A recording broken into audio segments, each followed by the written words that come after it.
Madame, Monsieur, bonsoir et bienvenue à votre magazine Ça fait l'actualité.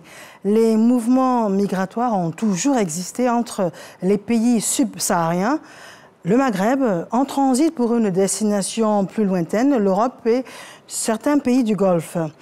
Les filières pour faire partir les candidats à l'immigration clandestine existent à profusion, au risque de leur vie et malgré les multiples exemples de corps repêchés par noyade pour certains, de sévices physiques et sexuels pour d'autres, pour travaux forcés assimilés à de l'esclavage, les candidats, hommes, femmes et même des enfants, embarquent ainsi à la recherche d'un mieux-être hypothétique.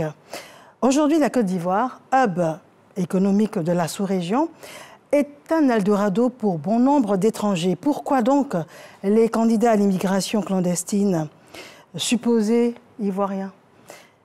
Et pourquoi aussi nombreux au départ de la Côte d'Ivoire?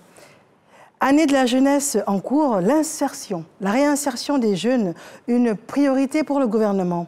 Quel est le programme du gouvernement pour dissuader les candidats à l'immigration clandestine? Quel est l'accueil et les opportunités réservées aux migrants qui ont eu la chance d'être de retour après leur mésaventure? Nous aurons sur le plateau un témoignage édifiant également. Et ça fait l'actualité. Nos différents invités sont installés en studio, mais juste avant, nous avons un élément de reportage signé Eve Boy. Des informations de Frontex, Agence européenne des gardes-côtes et des gardes-frontières, et de l'OIM, Organisation internationale pour les migrations, font état de la présence de près de 15 000 ressortissants ivoiriens dans les flux migratoires des clandestins ayant débarqué sur l'île italienne de Lampedusa au mois de septembre 2023. La Côte d'Ivoire serait, selon elle, le deuxième pays pourvoyeur d'immigrés clandestins dans l'espace de l'Union européenne. Pour les autorités ivoiriennes, ces chiffres ne reflètent pas la réalité car ne se basant sur aucune source officielle.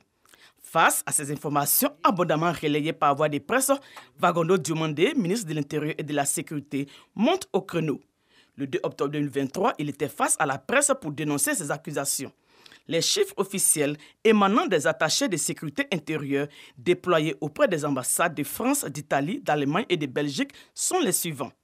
De 2019 au 14 septembre 2023, sur 45 218 migrants présumés ivoiriens, les attachés de sécurité intérieure ont reçu et traité 2000 demandes d'identification qui ont abouti à la confirmation de la nationalité ivoirienne pour seulement 543 personnes. Ces données nous invitent à raison garder et à ne pas tirer de conclusions hâtives sur la foi des simples présomptions avant l'organisation d'une mission officielle d'identification telle que prévue par les accords qui nous lient.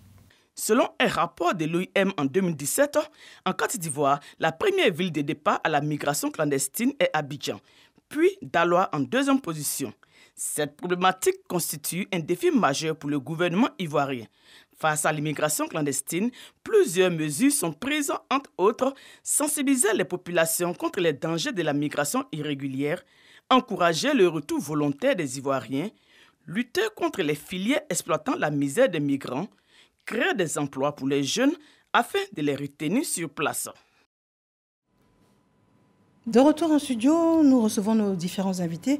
Monsieur Herman Nikwe est avec nous. Monsieur, bonsoir. Bonsoir, madame. Vous êtes administrateur adjoint de l'agence Emploi Jeunes. Merci d'être là. Je vous en prie. Monsieur Gaoussou Karamoko, monsieur, bonsoir. Bonsoir, madame. Vous êtes directeur général de la diaspora au ministère des Affaires étrangères, de l'intégration africaine et des Ivoiriens de l'extérieur. Merci à vous également. Monsieur Valentin Zawi, bonsoir à vous. Bonsoir, madame. Vous êtes sociologue, expert en ressources humaines. Tout à fait. Merci d'être sur notre plateau. C'est moi. Et nous sommes également avec monsieur Mélès Jean-Marc. Bonsoir, madame. Bonsoir, monsieur Mélès Jean-Marc. Vous êtes un migrant de retour. Oui. Et vous avez votre expérience à nous partager ce soir. Effectivement. D'accord. Merci à vous d'être avec nous sur le plateau. Alors, juste avant de savoir exactement quelles sont vos différentes prérogatives, j'aimerais que vous puissiez réagir sur l'élément de reportage que l'on vient de voir. Monsieur Nikwe. Quel est votre Très bien, je vous remercie. Déjà, dans l'élément qui vient de passer, en matière de mesures pour pouvoir contrer ce phénomène, il a été indiqué la création d'emplois et d'opportunités pour les jeunes. C'est l'occasion pour moi de rappeler, vous savez que cette année, c'est l'année de la jeunesse. Et dans le cadre du programme jeunesse du gouvernement 2023-2025, c'est environ 1 500 000 opportunités de formation, d'emploi qui doivent être développées pour les jeunes pour environ 1,118 milliard. Donc tout cela est destiné non seulement à occuper les jeunes localement, mais également à permettre à ces jeunes-là de profiter des différentes initiatives qui existent. Toutes choses devant permettre de se concentrer. D'accord, mais je voulais que vous puissiez réagir sur juste l'élément. Mais sinon, on va développer. Tout à fait. Puis on va arriver aux mesures du gouvernement. C'est ça. D'accord. Vu que ça a été mentionné, donc c'est un peu pour cela. Mais on va revenir là-dessus. D'accord. D'accord. Alors, mais par rapport, il n'y a pas d'autres aspects de cet élément qui vous... Alors, la question de savoir si les 43 000 et quelques sont réellement des Ivoiriens, je crois que le ministre, dans son intervention, a été très clair. Il faut encore pouvoir prouver tout cela. Ce sont des déclarations faites par des personnes. Mais après, il faut encore s'assurer que réellement ces personnes sont ivoiriennes. Ce qu'il faut noter, c'est que la Côte d'Ivoire constitue effectivement un hub, un lieu de passage pour beaucoup de candidats à la migration, mais qui transitent par la Côte d'Ivoire. Donc, je crois que ces investigations menées, le recoupement de ces informations auprès des différentes chambres consulaires de ces pays, nous permettra donc d'avoir des informations beaucoup plus fines. D'accord, je vous remercie. M. Gaoussou Karamoko, je rappelle, directeur général de la diaspora au ministère des Affaires étrangères. Que vous inspire cet élément?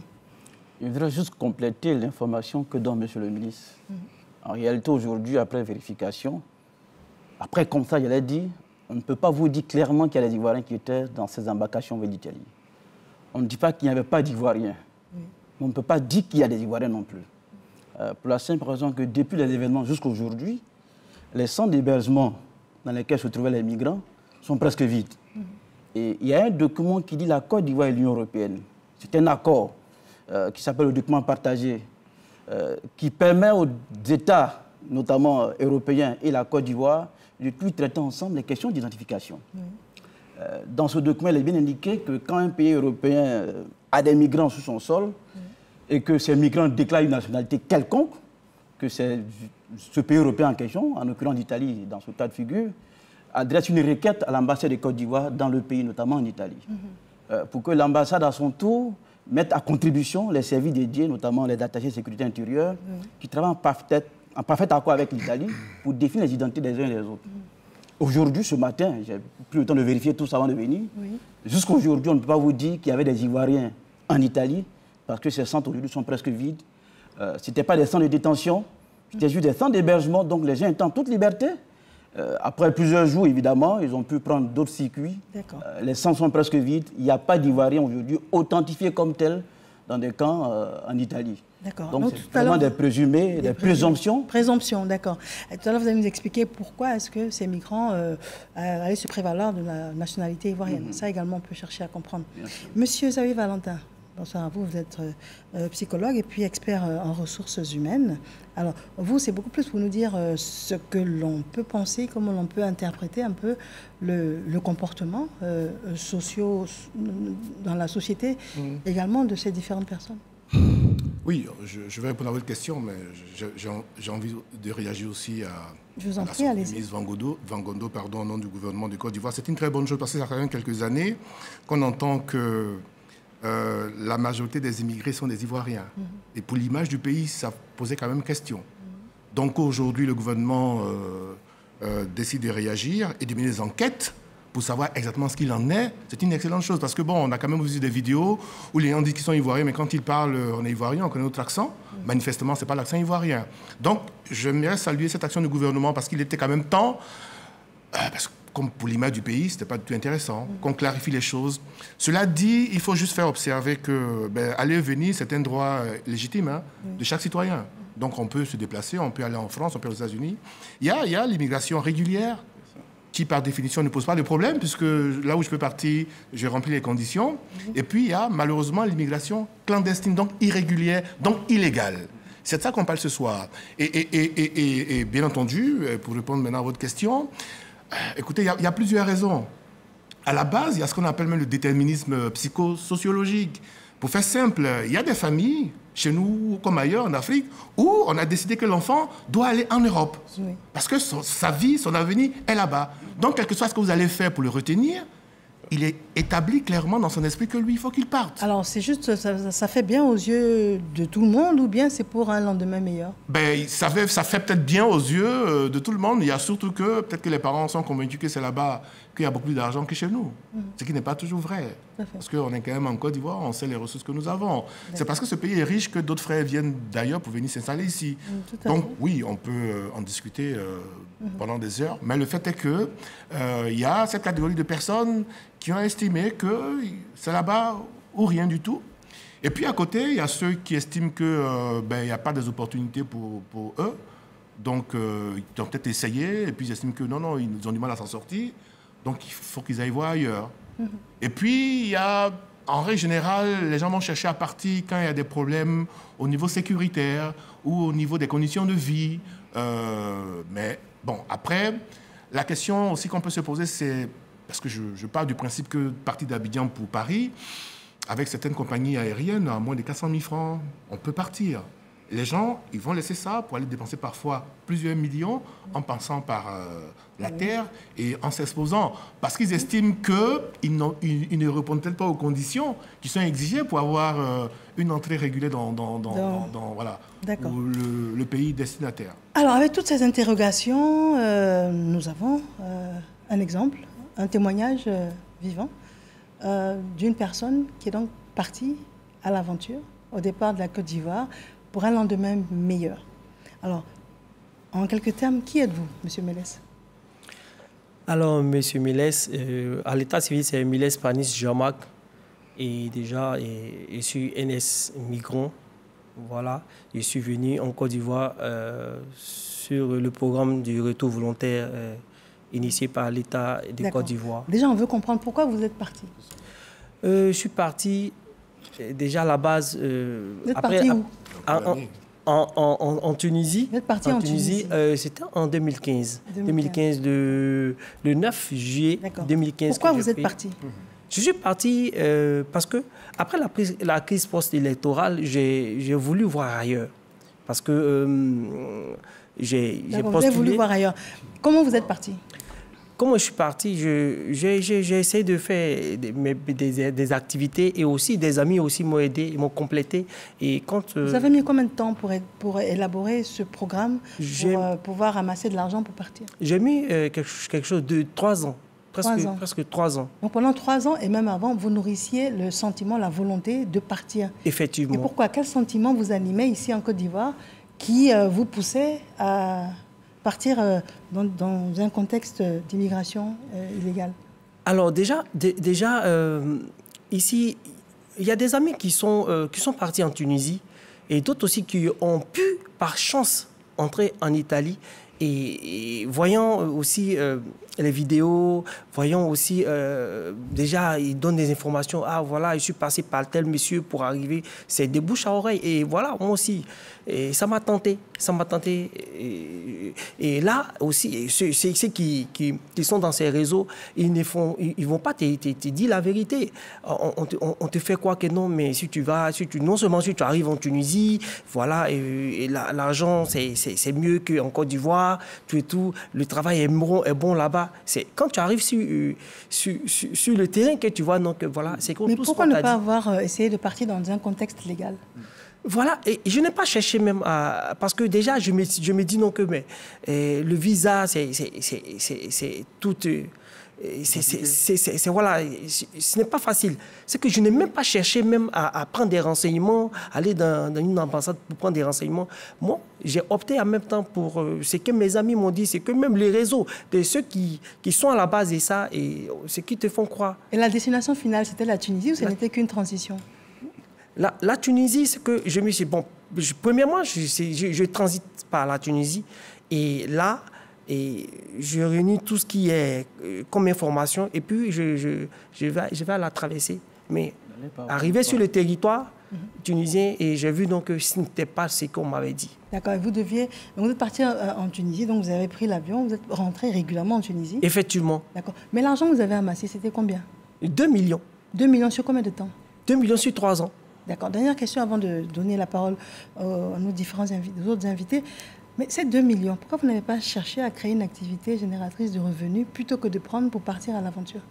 Merci madame pour cette question. Vraiment, c'est après avoir fini, après avoir posé l'acte, c'est en Tunisie que j'ai commencé à regretter amèrement parce que c'est là que j'ai eu l'idée même, mais qu'est-ce que je suis venu faire? Parce que sur le terrain, vu la réalité, que je commençais à regretter, j'ai vu donc, mais cet argent, ça pouvait me servir, ça pouvait faire une activité peut-être qui allait me rapporter énormément. Et je me suis laissé emporter par et tous ceux qui m'ont fait voir. D'accord. Voilà. D'accord. Donc tout à l'heure, on va en arriver au fait de comprendre qu'est-ce que vous avez vécu qui vous a fait regretter. Parce que partir, c'est une chose. Maintenant, qu'est-ce qui vous est arrivé là-bas pour regretter au point de chercher à revenir? Mais il est temps pour nous de vous poser la question suivante, messieurs. C'est de savoir le contexte qui prévalait, parce qu'il a un peu situé la période qui aurait pu donc pousser beaucoup de jeunes à cet exode dangereuse. Donc je donne alternativement la parole. Monsieur... Je rebondir un peu sur ce qu'il dit. Sur la migration irrégulière en Côte d'Ivoire, il y a quelques facteurs qu'il faut bien observer. Le premier facteur, c'est que c'est une migration qui est financée de l'intérieur. Dans certains pays qu'on a pu visiter, la migration illégale est financée de l'extérieur. Autrement dit, c'est celui qui est dans le pays de destination qui paye pour son frère ou son cousin à le rejoindre. Dans le cas ivoirien, c'est plutôt de l'intérieur qu'on amasse de l'argent, qu'on économise, et ensuite on prend le chemin de la migration. Pour faire une sorte de comparaison, sans jeter de l'huile sur quoi que ce soit, hein, quelqu'un qui part du Mali, qui s'installe en Côte d'Ivoire et qui fait quelques activités, peut amasser de l'argent, ensuite demander à son frère malien de regagner la Côte d'Ivoire. Et c'est ce qui se passe exactement en Côte d'Ivoire. Les jeunes émassent beaucoup d'argent. Les dernières estimations qu'on a eues quand ils sont revenus, on a tous les gens qui étaient jusqu'à 6-7 millions. Alors quand on leur demande pourquoi vous n'avez pas pu faire d'activité avec, ils vous disent notre rêve était ailleurs. Donc la question de fond, souvent qui n'est pas souvent bien perçue, c'est le projet du migrant, c'est son projet de partir, quelle que soit la situation. Tant qu'il ne vit pas l'expérience, il ne perçoit pas qu'il a une richesse à préserver lui-même aussi. L'autre aspect qui pour moi est important à prendre en compte dans son analyse, c'est la façon dont il migre. En fait, lui n'était pas un migrant irrégulier. Il était un migrant en situation d'irrégularité. C'est-à-dire que son parcours n'était pas irrégulier. Vous avez des migrants qui font un chemin qui est tout à fait légal, comme le cas de la Tunisie, qui deviennent irréguliers qu'après 3 mois sur le territoire tunisien. De sorte qu'il y a une sorte de conditionnement de la migration. Je ne vais pas juger les lois de la Tunisie, mais il y a une sorte de conditionnement de la migration qui fait que beaucoup sont pris dans la part. Parce que bon, les voies sont là, c'est ouvert, c'est facile de partir. Vous avez 3 mois à traverser. Si ça marche, vous partez. Mais si ça ne marche pas, évidemment, vous restez. Et la difficulté avec eux, c'est que dans leur cas de figure, après les 3 mois, ils ne peuvent pas sortir de la Tunisie. Il y a une pénalité qui fait qu'ils ne peuvent pas sortir. Ils ne peuvent pas rester parce qu'ils sont en situation d'irrégularité également. Ils ne peuvent pas traverser parce que peut-être les conditions de la traversée ne sont pas acquises. Donc c'est un piège réel dans lequel ils tombent. Ils sont dans un piège. C'est vraiment un piège pour beaucoup d'entre eux. C'est un engrenage en fait. Totalement. Et qui nourrit vraiment des réseaux de passeurs qui... Moi je me rappelle que la dernière crise avec la Tunisie, les passeurs là, à Sfax, mais j'étais passé à des montants inimaginables. 1000 dinars, 100 dinars. Vraiment, comme on dit, c'est le marché. Donc la marée est basse, il faut en profiter. Et ça crée vraiment un conditionnement général pour beaucoup de jeunes subsahariens, malheureusement qui ont leur rêve de l'autre côté de la Méditerranée, alors qu'il y a beaucoup d'opportunités en Côte d'Ivoire. D'accord. Alors, Monsieur Nikoué, l'agence emploi jeunes, on comprend bien l'insertion des jeunes. Alors, depuis quand est-ce qu'elle existe et depuis quand est-ce que les programmes sont très agressifs pour encadrer et aider cette jeunesse candidate à l'immigration? Merci bien. L'agence emploi jeunes a été créée à partir de 2015, justement. Et elle a été opérationnalisée à partir de 2016, où tous ces organes ont été mis en place. Et depuis 2016, donc, nous avons différents programmes que nous adressons aux jeunes. Voilà. Alors, vous savez que ces programmes concernent aussi bien la prise en charge du financement de l'entrepreneuriat pour les jeunes, les programmes de formation par l'apprentissage, des formations de reconversion et de requalification, le renforcement de l'employabilité des jeunes à travers des stages, donc toutes choses qui permettent, donc, selon les typologies de jeunes, parce qu'il y a plusieurs types de jeunes à qui il faut adresser aussi des solutions spécifiques. Donc depuis 2016, l'agence est opérationnelle. Avec en 2019, on avait eu la première phase du programme social du gouvernement, qui a été renouvelé donc en 2022. Oui. Et à partir de 2023, nous sommes inscrits dans le programme jeunesse du gouvernement jusqu'en 2025, avec, comme je l'ai indiqué tantôt, des objectifs très importants. Mais pour revenir sur l'expérience de notre frère, et en m'appuyant un peu sur ce qu'a dit le sociologue. Tout à fait, oui. Il a dit qu'il avait l'envie de partir. Bon, l'envie, c'est un sentiment. Et en 3 ans, il a pu mobiliser 2 millions. Alors qu'aujourd'hui, avec 1 million, il a financé un projet qu'il est en train de développer. Donc, vous comprenez que même si les 2 millions ont été mobilisés par des apports de différentes personnes ou bien par des activités qu'il a menées, mais il aurait bien pu, comme il indique maintenant, vivre de cela et les fructifier. Donc, l'envie, c'est un phénomène qu'il a en lui, c'est peut-être par mimétisme ou bien pour pouvoir suivre l'exemple d'autres personnes.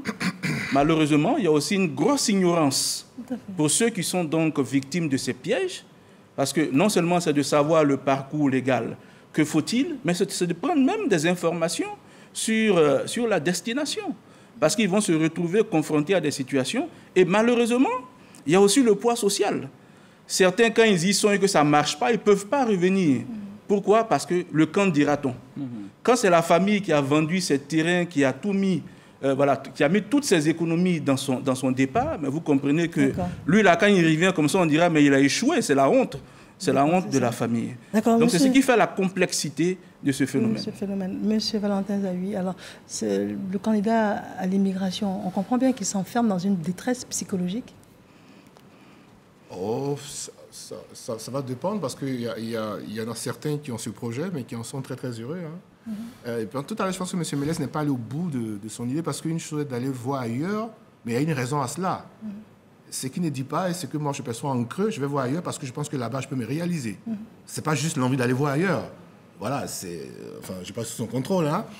En fait, ce qu'on doit comprendre, parce que j'entends souvent, à juste raison, dire aux gens, mais oui, mais tout à l'heure vous avez posé la question, peut-être à juste titre d'ailleurs, mais vous avez mis 3 millions dans votre projet, pourquoi est-ce que vous n'êtes pas resté en Côte d'Ivoire pour entreprendre?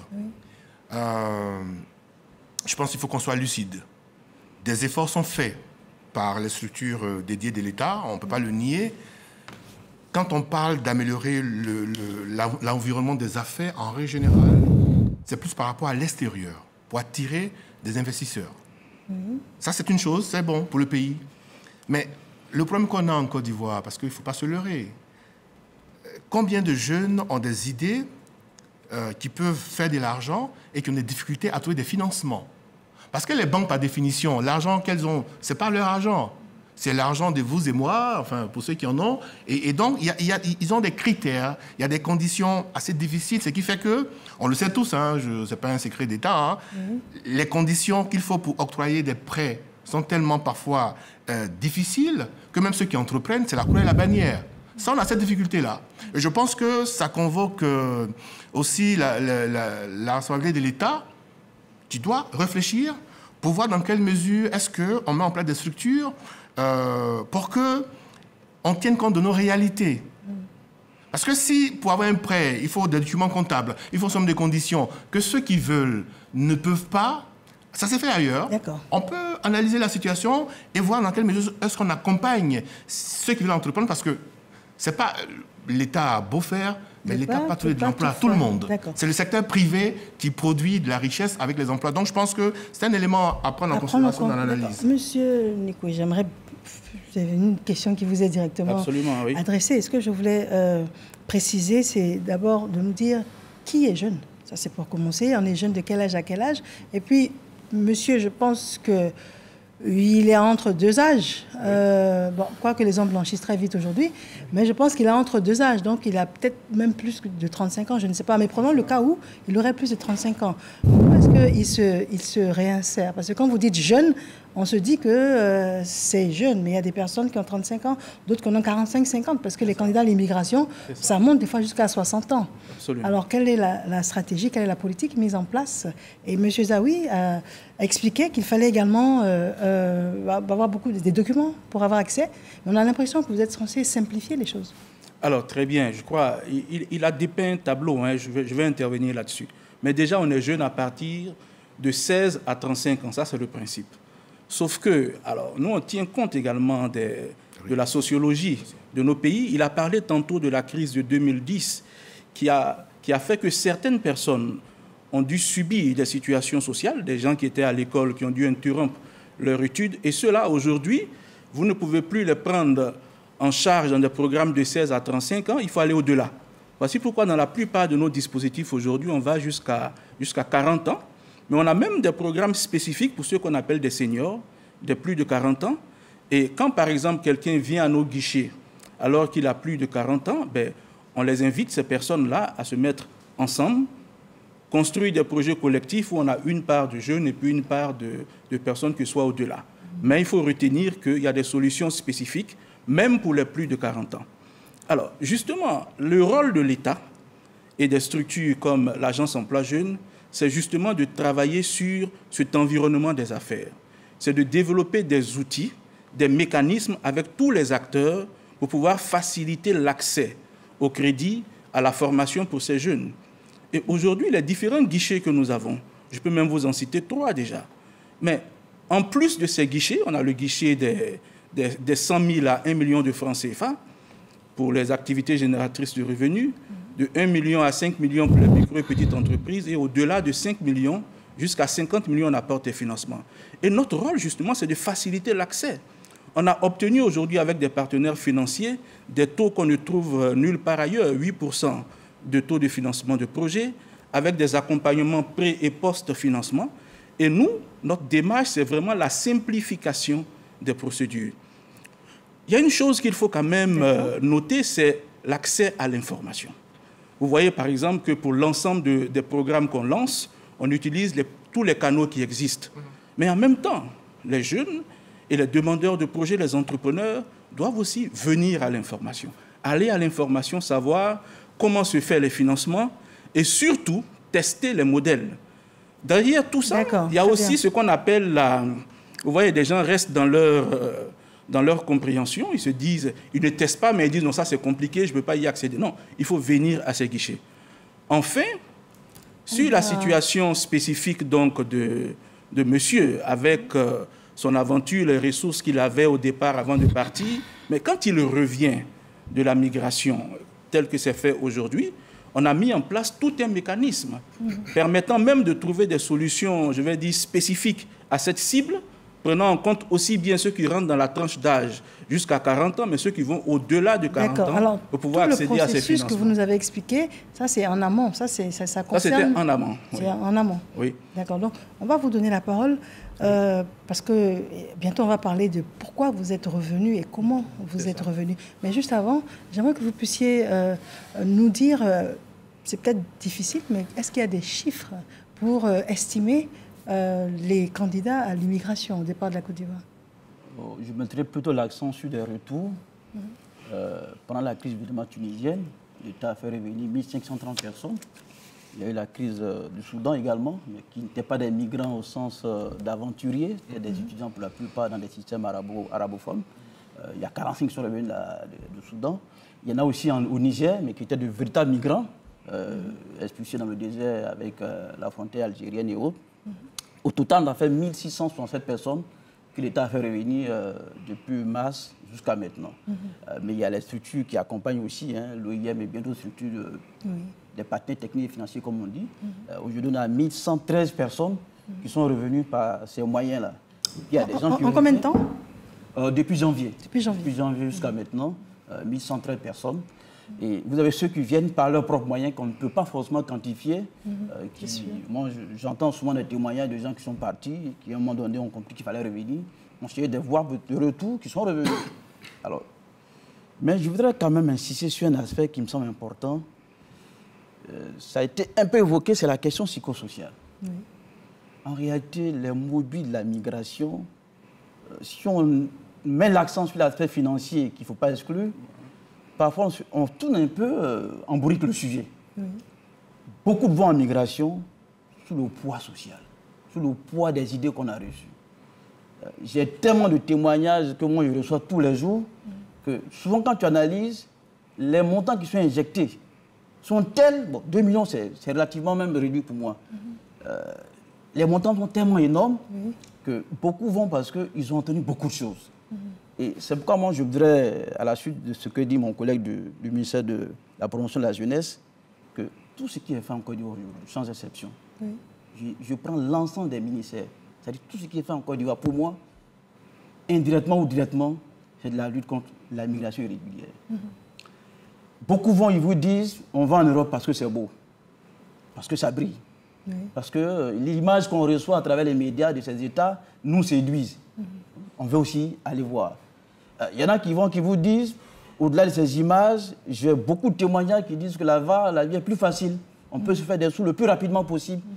Et souvent, ça rentre vraiment dans les analyses, la génération chap-chap, comme on dit, qui estime que, ici, il a mis peut-être 2 ans pour avoir 3 millions. Quelqu'un lui dit, écoute, là-bas, en 2 ans, écoute, tu as 7, tu as 8. Donc, crois qu'on peut avoir des ressources le plus rapidement possible. D'accord. Alors, il y a tellement de paramètres qui font que, pour moi, il faut qu'on travaille davantage sur les dimensions psychosociales. Même religieuses, hein. Même vous trouvez des prières qui sont formulées parfois dans des églises, des mosquées. Vous dites, bon, on a consulté, la voie est très bonne. Si vous allez, ça va bien se passer. Des pesanteurs traditionnels au village. Ah oui, oui, oui. Alors, on a consulté les oracles. C'est un aspect social qu'il faut regarder de près et prendre élément par élément avant de... il y a peut-être des solutions plus pratiques. D'accord. Monsieur Mélès, Jean-Marc, alors, vous vous retrouvez dans ce qu'il dit vous étiez surexcité de partir? Effectivement, parce que déjà l'image qu'on me donnait, déjà, je ne rêvais que ça. Et c'est arrivé sur le terrain que j'ai vu, donc voilà, il y a la réalité. Non seulement la pénalité. Qu'est-ce que vous avez vu sur le terrain? Plein de choses. Plein de choses. Aussi, je veux parler, on ne peut pas quitter. On ne va pas finir l'émission. Vous pouvez nous donner 2 ou 3 exemples qui vous ont vraiment marqué? Effectivement, mais des amis, tu viens, tu vas à l'aventure, tu croises des amis à l'aventure et presque tous sont morts. Ils sont morts de quoi? Dans la traversée. Dans la traversée. J'ai vu beaucoup de mes proches, des jeunes filles, des bébés, vraiment... Donc ce sont des personnes qui ont décidé de partir avant vous. Avant vous. Vous avez mis du temps à chercher à partir plus loin. Effectivement. Et vous les avez accompagnés? J'ai accompagné. On a fait un programme pour la traverser. Et tout d'un coup, mon instinct me dit, bon, ok, bon, si les gars ont dit donc voilà, on a 2 voyages à faire. Bon, allez, j'ai dit à mes amis, ok, vous allez dans le premier voyage, moi je vais dans le deuxième voyage. Mais néanmoins, je vous accompagne. Arrivé dans la ville de Sfax, et il y a une ville à Tunis, à Sfax, c'est là que tout se passe. Voilà, et à Sfax, je les ai accompagnés là-bas. Et de là, ils sont allés rejoindre les coxeurs, ceux qui gèrent la traversée. Et moi, je me suis retourné. Ils avaient des téléphones en main. Et c'était prévu que dans 2 jours, ils m'appellent pour me dire que nous sommes à Lampedusa. 2 jours, 3 jours, 4 jours, mais on repêche leur corps. Et on annonce officiellement que ce bateau, il n'y a pas eu de survivants, tout et tout. Vous voyez, ça m'a touché. Ça m'a touché. Ce n'est que, je peux dire... Une infime partie. Voilà, sinon que j'ai perdu beaucoup d'amis. Beaucoup d'amis. Et vers la fin, je me suis transformé en sensibilisateur. Parenthèse, c'était des amis ivoiriens ou il y avait toutes les nationalités? Toutes les nationalités. Toutes les nationalités. Parce que là-bas, les subsahariens, on nous mélange, nous tous. Voilà. Mais en Tunisie, les Ivoiriens on avait une forte communauté en Tunisie. Voilà, donc on aimait vivre en harmonie et vraiment. Et tout d'un coup, tu vois tout un quartier. Et voilà, et le quartier en deuil. Et on finit de pleurer les morts. Et puis d'autres encore tentent. Voilà. Vous voyez, c'est très, très, très triste. Vous êtes resté combien de temps en Tunisie? Je suis resté pendant 8 ans en Tunisie. Pourquoi vous viviez de quoi pendant ces 8 ans? Puisque j'ai été pris au piège. J'ai été pris au piège. Au piège dont on parlait, monsieur? Oui, effectivement. Par la pénalité, je ne peux pas me retourner. Et voilà. Et les conditions... Parce que si je dois me retourner, je dois payer la pénalité. Vous voyez? OK. Et ce que les activités que je fais, ça me permet que déjà prendre la maison, tout, et puis vivre sur place là-bas. Et j'ai voulu même m'intégrer en Tunisie, mais ce n'est pas le cas. Vous voyez, ça veut dire donc que j'ai vu donc que la Côte d'Ivoire était mieux. J'ai vu donc que la Côte d'Ivoire était mieux et que j'ai regretté même comment on appelle, de mettre toute cette somme-là. J'ai vu donc que mais si cette somme, j'étais en Côte d'Ivoire, j'allais me réaliser. J'allais me réaliser. Donc je profite de votre antenne pour lancer un message à la jeunesse ivoirienne. Tout ce qu'on vous dit, les gros bateaux, ce ne sont pas des gros bateaux. Vous voyez, les gens, ils marchandent. C'est-à-dire qu'on te pousse à payer tout et tout, mais ce n'est pas vrai ce qu'on nous dit. Ce qu'on nous présente... Et si on dit 1000 migrants sont entrés à Lampedusa, c'est que 4000 sont restés sous la mer. Alors, c'est à la faveur d'un programme donc, gouvernemental que vous êtes revenu en Côte d'Ivoire. Sinon, vous souhaitiez revenir?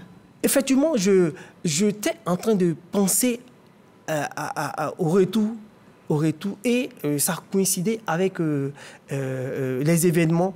Et puisque j'étais au four au moulin aussi, et déjà je me suis transformé en sensibilisateur, je me suis transformé, c'est que vers la fin, je partais même au secours de mes frères et puis aussi je les motivais à ne pas traverser la Méditerranée. Je les disais donc voilà, avec nos talents, on peut réussir en Côte d'Ivoire et les artistes peuvent réussir, même ceux qui font ça, faire un peu de métier, on peut réussir en Côte d'Ivoire, pas forcément par la traversée de la Méditerranée. Monsieur Gahoussou Karamoko, je voulais vous demander, les personnes qui partent et qui sont en situation de détresse, est-ce qu'elles ont facilement accès aux services? Est-ce qu'elles peuvent revenir en dehors de programmes spéciaux pour des retours volontaires? Oui, c'est ce que j'expliquais quand il dit qu'il y a 1113 retours par les moyens de l'OIM notamment. Il y a un programme dédié aux migrants à travers le monde qui est géré par l'OIM, l'Organisation mondiale pour les migrations. Alors, le principe, c'est que les ambassades, malheureusement, beaucoup d'immigrants aussi ne sont pas référencés dans les ambassades, mais en situation de difficulté de retour, de volonté de retour, en se référant aux ambassades, les ambassades les réfèrent à l'OIM, où il y a un programme de retour qui est établi et donc qui suit son cours normal. Tous les jours, il y a tous les jours des retours qui se font. Oui. Demain, il va en avoir, après-demain, il en aura. Ça, c'est le quotidien. Il y a des retours qui se font tous les jours. Sauf qu'en situation de crise réelle, comme on a vu en Tunisie ou dans d'autres pays, il faut que l'État prenne les choses en main. Sinon, les passagers de vol, ça ne peut pas gérer ce type de situation. Il faut des vols qui peuvent prendre peut-être des centaines de personnes. C'est ce qu'on a pu faire avec le Niger et la Tunisie. Sinon, c'est tous les jours qu'il y a des retours venant de ces pays-là.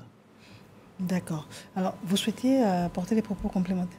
Oui, non, peut-être d'un mot, M. Karamoko a dit un point, peut-être qu'il faut... Il a parlé du poids social.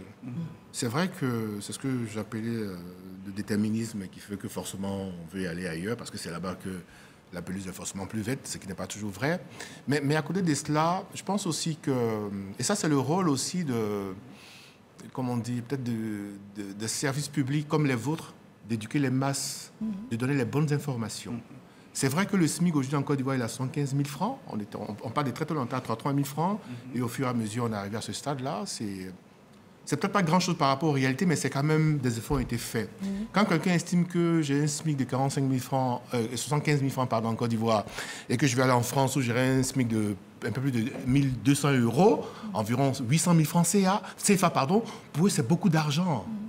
Mais on oublie de leur dire que 1 200 € en France, c'est pas grand-chose. C'est pas grand-chose. Déjà, pour se loger, pour compter 400, 500 €, le transport... La baguette de pain, par exemple. Je ne vous fais pas dire. Donc, ils n'ont pas l'information, j'allais dire, totalement. Ils l'ont partiellement. Si les gens ont les bonnes informations, ils peuvent se déterminer en conséquence. Après, comme je l'ai dit, c'est humain que de vouloir chercher son bien-être. Mais il faut le faire dans les bonnes conditions, pas en exposant sa vie, parce qu'on a malheureusement beaucoup d'Africains qui quittent leur pays, y compris certains de nôtres. Ils ne sont peut-être pas les plus nombreux, mais il faut quand même reconnaître qu'il y a aussi des Ivoiriens qui partent de d'autres pays pour aller ailleurs et qui restent dans le désert, qui restent dans la Méditerranée. Et c'est juste malheureux. Donc voilà, c'est ce que je voulais dire. L'autre chose, j'apprécie et j'entends ce que M. Nico a dit par rapport à l'agence emploi jeune. C'est une dénomination, parce que c'est l'ancien AGEP, hein, c'est ça? C'est ça? Oui, non, c'est pas l'ancien AGEP. Les missions sont vraiment différentes. Non. Là, c'est vraiment focus jeune. Non, j'explique. Oui, c'est pourquoi je vous fais réagir. Agence emploi jeune, c'est la dénomination, mais on adresse vraiment toute l'insertion professionnelle. Et le ministère, c'est ministère de la promotion de la jeunesse, de l'insertion professionnelle et du service civique. D'accord. Donc, il y a le pan insertion professionnelle qui adresse vraiment toute la question. J'entends bien, mais il y avait plusieurs structures. Maintenant, c'est ça. Donc, est-ce que les missions de l'AGEP ont été reprises par l'agence emploi jeune? Absolument. Oui, donc, voilà, c'est toutes ces structures-là, l'AGEP, le FIDEN, le FNJ, le Fonds FAFA, tout ça qui a été mis ensemble donc, pour pouvoir mettre en place je vous posais la question parce que quand on dit agence emploi jeune, on fait vraiment focus sur les jeunes. Il faut aussi là qu'on communique pour que les gens sachent que ce n'est pas seulement les jeunes, comme il a dit. Tout à l'heure, il y a aussi d'autres cibles qui sont prises en charge. C'est ça. C'est juste ça. C'est pas simple. Bon, sur la question de l'emploi, j'ai envie de poser une question très basique. C'est quoi l'emploi? Parce que quand vous prenez les pays limitrophes et que vous séminez sur le parcours de la migration, vous voyez que beaucoup viennent vers la Côte d'Ivoire et quand on leur pose la question, pourquoi vous allez en Côte d'Ivoire, ils disent c'est parce qu'on peut trouver de l'emploi. Et ce qu'ils appellent l'emploi, ce n'est pas nécessairement un emploi salarié, ce n'est pas forcément de l'entrepreneuriat au sens où on entend un financement pour appuyer quelqu'un. Ils s'organisent à monter un petit business en Côte d'Ivoire, dans divers domaines, de la tchéké, du bois et bien d'autres choses. Ils s'organisent, ils investissent dans le pays d'origine. On a des exemples concrets. Au même moment, ce pays en question, qui est traversé par tous les migrants subsahariens, voient des gens partis des pays, Côte d'Ivoire et autres, traverser leur pays vers le désert, alors qu'il est plus facile pour eux d'aller vers le désert que de venir vers le sud. Donc pour moi, la question de l'emploi pose une question de fond qui est la résilience des jeunes, leur sens à s'assumer, les questions d'amour de soi, de management personnel. Beaucoup de jeunes n'ont pas conscience de ce qu'ils ont sous la main. Moi, quand on prend l'exemple de ceux qui sont revenus de la Tunisie, ça, je vous raconte comme un témoignage, le dernier passager. Parce que le dernier vol, pour moi, c'est un scandale. 90 personnes dans un avion qui peut prendre 160, 150. Parce que justement, en ce moment précis, la marée baisse. Beaucoup estiment qu'on peut... C'est ça. Et ils reviennent, 90 personnes dans le vol. L'État a promis 160 000 francs pour gagner les domiciles après 3 jours passés à l'INJS. Et puis lui, malheureusement, il y a eu une erreur de frappe sur le document, son nom n'est pas bien écrit. Les services de la comptabilité estiment que tant que ce n'est pas bien clair, on ne peut pas lui donner les 160 000, ce qui est tout à fait normal. Alors quand on vient à son secours pour comprendre la situation, il se met à monologuer. J'avais 2 taxis ici, c'est moi, vous traitez comme ça, vous savez qui j'étais. En réalité, il rappelle son passé avec beaucoup de regrets et sensiblement qu'il mesure qu'il était lui-même un chef d'entreprise, qu'il employait des gens en Côte d'Ivoire. Mais il n'avait pas conscience qu'il était quelqu'un qui était à un niveau social aussi élevé. Donc c'est tragique, malheureusement, mais en même temps, c'est une expérience qui permet à des jeunes de prendre conscience. Ce n'est pas peut-être la bonne voie, mais ils le disent eux-mêmes parfois, les conseils ne conseillent pas. C'est leur slogan. Et tout à l'heure, vous avez dit quelque chose d'important, c'est qu'il y a une migration intra-africaine. Et c'est la Côte d'Ivoire qui est le pays de destination. Comme je vous ai dit, il y a 80%, et ça c'est les chiffres de l'UA. 80% de la migration africaine est intra-africaine. Il n'y a aucun débat, tous les experts sont d'accord sur le sujet. Sur 100 Africains qui sortent de leur pays, il y a 80 qui font dans un pays africain. Il y a seulement 20 qui vont vers l'Europe et d'autres parties du monde. Et la Côte d'Ivoire étant ce qu'elle est, c'est la première destination de la migration ouest-africaine, avant le Nigeria. Et les chiffres ne sont pas seulement liés aux sédentaires. En transit, c'est autant élevé que ceux qui sont en sédentarité. De sorte que tous les migrants, sans exception, savent que la Côte d'Ivoire est une destination privilégiée. que cette unité de transit où on peut se faire rapidement de l'argent, ensuite poursuivre le chemin.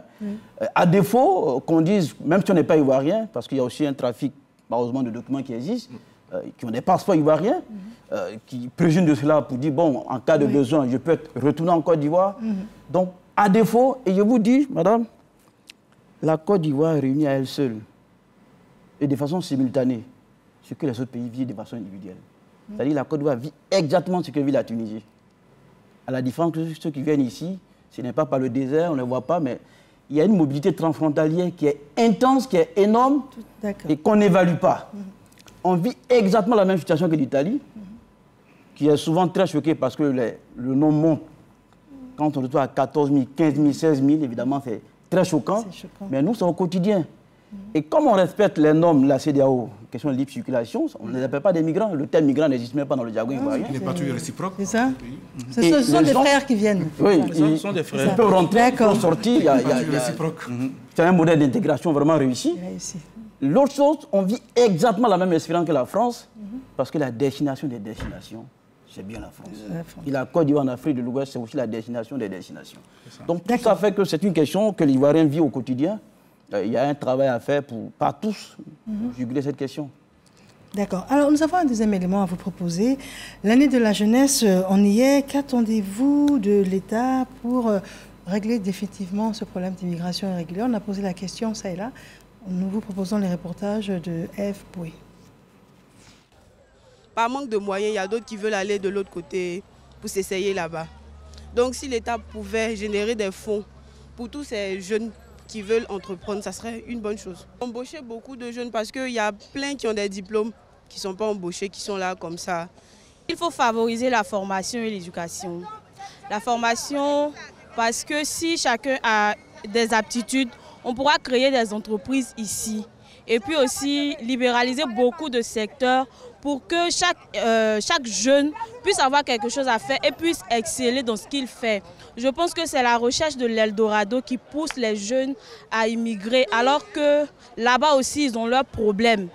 Si l'Europe ou bien les pays européens pouvaient investir ou bien pouvaient construire les infrastructures en Côte d'Ivoire pour que ces jeunes-là pouvaient eux-mêmes rester en Côte d'Ivoire et puis travailler, je pense que ça pourrait limiter aussi toutes ces personnes qui désirent toujours aller toujours à l'extérieur. Ça pouvait aussi toujours les encadrer puis donner l'envie de toujours rester à Côte d'Ivoire, bien dans les pays africains. Concernant la région du Haut-Sassandra, département de Galois, effectivement, nous sommes taxés de cette question d'immigration irrégulière. Oui, c'est vrai, c'est un phénomène qui a existé, mais il faut comprendre que grâce aux efforts de l'État de Côte d'Ivoire, à travers le ministère de la Jeunesse et de la Promotion, qui franchement s'engage dans tout ce qui est comme insertion professionnelle pour que franchement on puisse pallier à ce phénomène. Donc déjà souligner qu'effectivement au niveau de la région de Haut-Sassandra, on bénéficie déjà des projets concernant l'insertion et la redynamisation de la jeunesse pour que franchement les jeunes puissent se prendre en charge. Pour cette affaire d'immigration clandestine, déjà c'est vrai qu'il y a quelques jeunes d'ici qui s'adonnent à cette pratique-là, mais la majorité des jeunes viennent d'ailleurs. Nous invitons les jeunes à s'approprier toutes les opportunités que l'agence d'emploi jeune lance. C'est pour les jeunes. Nous sommes dans l'année de la jeunesse. C'est une réalité. Il y a plusieurs programmes qui sont déjà passés. Les jeunes sont déjà, il y a quelques jeunes qui sont sur le terrain. On ne peut pas insérer tout le monde à la fois. Mais voilà, il faudrait que les jeunes fassent confiance à l'État, qu'ils fassent confiance à leur maison, qui est l'agence d'emploi jeune. À travers là-bas, ils peuvent vraiment avoir des solutions aux problématiques de l'emploi. Notre proposition pour la jeunesse ici, il faudrait qu'on identifie directement les emplois nécessaires, qui ne sont pas les emplois de formation, de charité, mais qui sont les emplois directs, sachant les emplois directs. Voilà, de retour en studio, nous allons commencer par M. Mélès. Alors, dites-nous, on a entendu les différentes solutions proposées. Quelles sont les vôtres? Effectivement, aujourd'hui, depuis mon arrivée, l'État a mis des moyens en place pour nous prendre en charge. Et beaucoup de mes amis n'ont pas cru, d'autres se sont dit non, que voilà, c'était du bluff. Mais je veux dire à toute la jeunesse ivoirienne que vraiment l'État a commencé à respecter tout ce qu'il a promis à la jeunesse. Et je profite comme ça pour dire merci aux différents ministères qui œuvrent pour tous ceux qui sont revenus de la Tunisie et même aussi ceux qui sont revenus des autres pays. Voilà. Je veux dire à la jeunesse ivoirienne qu'on est mieux chez soi. Ne vous laissez pas raconter, ne vous laissez pas emporter par ces histoires de traverser la Méditerranée, de traverser le désert. On est mieux chez soi. Et vous avez bénéficié d'un programme de réinsertion? J'ai bénéficié du programme de réinsertion. Ça a été long à mettre en place? Voilà, et voilà, je suis en plein boulot comme ça pour ma structure de communication, de tout. Voilà.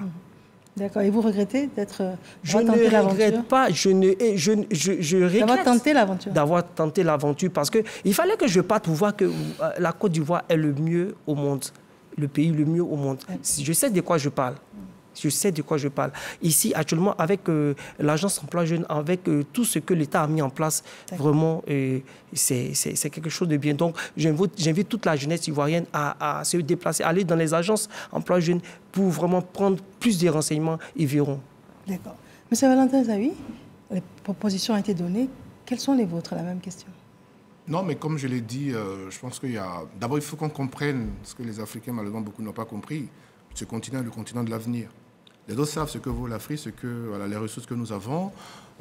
Après, je pense qu'il appartient aussi à nos gouvernants de faire rêver les jeunes, parce que ça, c'est important. Voilà, parce que je crois dans mon pays, que je cherche aussi à y rester pour me réaliser. Donc, il appartient à nos gouvernants de continuer à faire ce travail-là, parce qu'il y a beaucoup à faire. D'autant qu'en ce qui nous concerne en Côte d'Ivoire, la Constitution du 8 novembre 2016 établit en son article 4 qu'on est libre et égaux en droit. Donc, voilà, qu'on puisse permettre aux uns aux autres de se réaliser, aussi bien individuellement que collectivement. Il faut permettre également... C'est une approche holistique. Hein. Bon, là, il nous reste plus beaucoup de temps, mais sinon, c'est une approche holistique. Il y a aussi, il faut revoir, il y a un travail fait dans ce sens-là, le système éducatif. Il faut retrouver de la qualité pour que les formations puissent répondre aux attentes du marché du travail. Il faut que ces jeunes-là soient éduqués, soient formés. Il faut également voir dans quelle mesure est-ce qu'on accompagne les jeunes qui ont envie d'entreprendre. C'est vrai, il y a ce que fait l'Agence d'emploi jeune, mais les demandes sont abyssales. Donc, il appartient au gouvernement de voir dans quelle mesure est-ce qu'on peut accompagner tous ceux qui veulent entreprendre, parce que ce n'est pas la fonction publique qui va recruter tout le monde, c'est juste pas possible. Absorber. Et donner aussi les bonnes informations et que les jeunes aussi prennent le temps de s'informer, parce que la pelouse n'est pas forcément plus verte ailleurs. Je vous remercie. Monsieur Gaoussou Karamoko. Oui, moi, honnêtement, la question de la jeunesse est un enjeu global, hein, c'est un enjeu mondial. Dans 20 ans, 25 ans, la moitié du monde sera conçu que de jeunes. Hein, si on parle de la division de l'Union africaine, qui est de 15 à 35 ans aujourd'hui. Donc c'est un enjeu global. Chaque État doit assumer sa part de responsabilité sur cette question-là. Mais pour moi, si on veut vraiment traiter cette question de fond, tant comme, c'est tout le processus de la construction de la personnalité de notre jeunesse qu'il faut revoir. Notre modèle de socialisation, qui passe par l'école, la formation, l'éducation, enfin, la construction de la citoyenneté. C'est-à-dire comment on parle de la socialisation, ensuite arriver à une intégration de la jeunesse, parce que c'est quoi? Socialisation, intégration, insertion. Alors, si ces trois étapes-là sont vraiment mises dans un dispositif, évidemment, c'est un travail de longue haleine, ce n'est pas un travail de 2 ans. Il y a le jeune qui sort de tout ce processus, pour moi, bénéficie d'une vraie citoyenneté. Parce que la question du fond, c'est la citoyenneté. Quelle place on occupe dans une société, avec quel outil? Qui sommes-nous dans un rapport qu'on a avec les autres? Et les jeunes, je pense que cette construction de la citoyenneté, pas au détriment de l'État, mais au détriment de tous, à ces défaillances qu'il faut revoir certainement, pour améliorer justement leur rapport à leur société. D'accord, très bien. Sinon, on peut tout faire, mais avec les moyens qu'il a, il est encore prêt à repartir. C'est ça. Je vous remercie, Monsieur Herman. Monsieur Hermanikwe, quels sont vos derniers propos? Alors déjà, il faut indiquer que tout comme MELES, c'est 150 porteurs de projets qui ont déjà reçu autour de 143 millions, ceux qui sont revenus de la Tunisie. Et le processus suit son cours. On a autour de 389 porteurs de projets qui sont en cours d'instruction pour dire que la réponse du gouvernement est concrète. Les questions d'emploi sont des questions transversales. Vous savez que le programme jeunesse du gouvernement, c'est 21 ministères. Donc autant d'opportunités qui sont mobilisées pour les jeunes. Je l'ai rappelé, c'est 1 500 000 emplois et opportunités d'ici 2025 pour un peu plus de 1000 milliards. Tout à l'heure, dans l'élément, ils ont parlé de financement, ils ont parlé de formation, ils ont parlé de renforcement de capacité. Mais c'est autant ces offres de services-là qui sont mises à la disposition des jeunes et des autres. On invite donc que ce soit les jeunes volontaires revenus de migration ou bien tous les autres jeunes à tester le modèle, à se rendre dans nos différents guichets et puis à expérimenter. La Côte d'Ivoire, il n'y a pas mieux. Merci à vous et c'est sur ces mots que ce magazine va prendre fin. Nous parlons de l'immigration clandestine. Quelle réalité pour la Côte d'Ivoire? Messieurs, merci à vous d'être venus sur notre plateau. Madame, monsieur, bonsoir. Merci.